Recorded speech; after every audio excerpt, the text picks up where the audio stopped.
Mga Hukom Kapitulo 7. Ang mga Midianita ay natalo.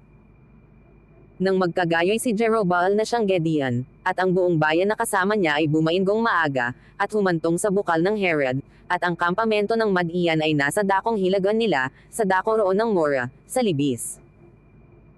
At sinabi ng Panginoon kay Gideon, ang bayang kasama mo ay totoong marami sa akin upang aking ibigay ang mga Madianita sa kanilang kamay, baka ang Israel ay magmalaki laban sa akin, na sabihin, aking sariling kamay ang nagligtas sa akin. Kaya't ngayoy yumaon ka, ipagpatawag mo sa mga pakinig ng bayan, na iyong sabihin, sino mang matatakotin at mapanginig, ay bumalik at pumihit mula sa bundok ng Galaad, at bumalik sa bayan ng 22,000, at naiwan ang 10,000.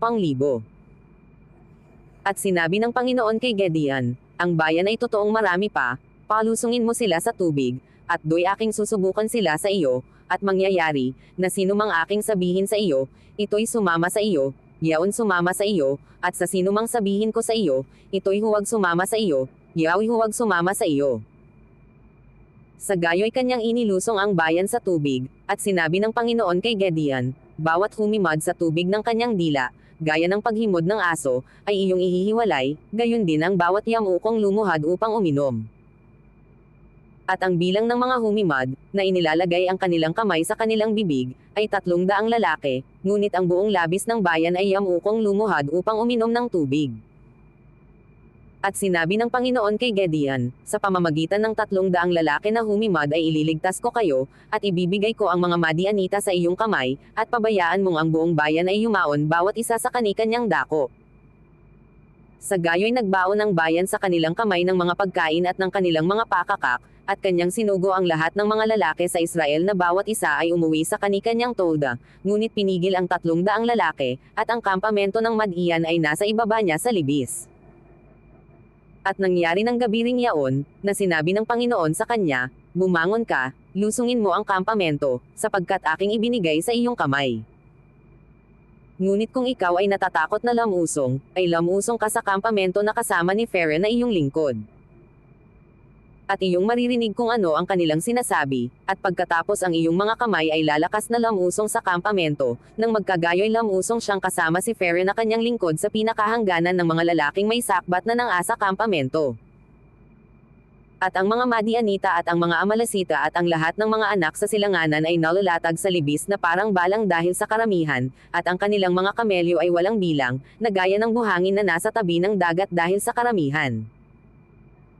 At nang dumating si Gideon, narito, may isang lalaki na nagsasaysay ng isang panaginip sa kanyang kasama, at kanyang sinabi, na naginip ako ng isang panaginip, at, narito, isang munting tinapay na sebada, ay gamulong hanggang sa kampamento ng Madian, at umabot sa tolda, at tinamaan yaon ng malakas na tuloy bumagsak, at natiwarik, na ang tolda'y lumagpak.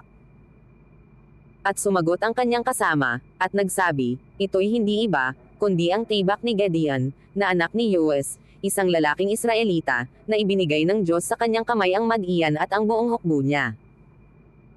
At nangyari, nang marinig ni Gideon ang salaysay tungkol sa panaginip, at ang pagkapaliwanag ni Yaon, na siya'y sumamba, at siya'y bumalik sa kampamento ng Israel, at sinabi, tumindig kayo, sapagkat ibinigay ng Panginoon sa inyong kamay ang hukbo ng Madian. At binahagi niya ang 300 lalaki ng 30 pulutong, at kanyang nilagyan ang mga kamay nilang lahat ng mga pakakak, at mga bandgang walang laman at mga sulo sa loob ng mga banga. At kanyang sinabi sa kanila, masdan ninyo ako, at inyong parisan, at, narito, pagka ako'y dumating sa pinakahuling bahagi ng kampamento, ay mangyayari, na kung anong aking gawin ay siya ninyong gagawin.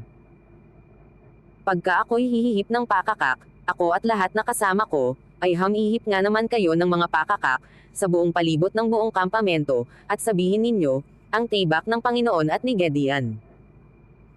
Sa gayo'y si Gideon, at ang 100 lalaki na kasama niya ay napasa pinakahuling bahagi ng kampamento sa pasimula ng pagbabantay sa heteng gabi, nang halos kahahalili lamang ng bantay, at sila'y hamihip ng mga pakakak, at kanilang binasag ang mga banga na nasa kanilang mga kamay. At hinaypa ng 30 pulutong ang mga pakakak, at binasag ang mga banga, at itinaas ang mga sulo sa kanilang kaliwang kamay, at ang mga pakakak sa kanilang kanang kamay na kanilang hinihipan, at sila'y naghiyawan, ang tibak ng Panginoon at ni Gideon. At sila'y nangakatayo, bawat isa, sa kanyang dako sa palibot ng kampamento, at ang buong hukbo ay tumakbo, at sila'y sumigaw at pinatakas nila. At hinaypan nila ang 300 pakakak at inilagay ng Panginoon ang tibak ng bawat isa laban sa kanyang kasama, at laban sa buong hukbo, at tumakas ang hukbo hanggang sa Beth-Site sa dakong Serera, hanggang sa hangganan ni Abel Mahola, sa siping ng Tabbat. At ang mga lalaki ng Israel ay nagpipisan, ang sa Neftali, at ang sa Azer, at sa buong Manases, at hinabol ang Madian. At nagsugo si Gideon ng mga sugo sa buong lupaing maburol ng Ephraim, na sinasabi, lusungin ninyo ang Madian, at agapan ninyo ang tubig, hanggang sa Beth-bara, at ang Jordan, sa gayoy ang lahat ng mga lalaki ng Ephraim ay nagkapisen, at inagapan ang tubig hanggang sa Beth-bara, at ang Jordan. At kanilang hinuli ang 2 prinsipe sa Madian, si Oreb at si Zib, at kanilang pinatay si Oreb sa batuhan ni Oreb at si Zib ay kanilang pinatay sa pisaan ng ubas ni Zib, at hinabol ang Madian, at kanilang dinala ang mga ulo ni Oreb at ni Zib kay Gideon sa dako roon ng Jordan.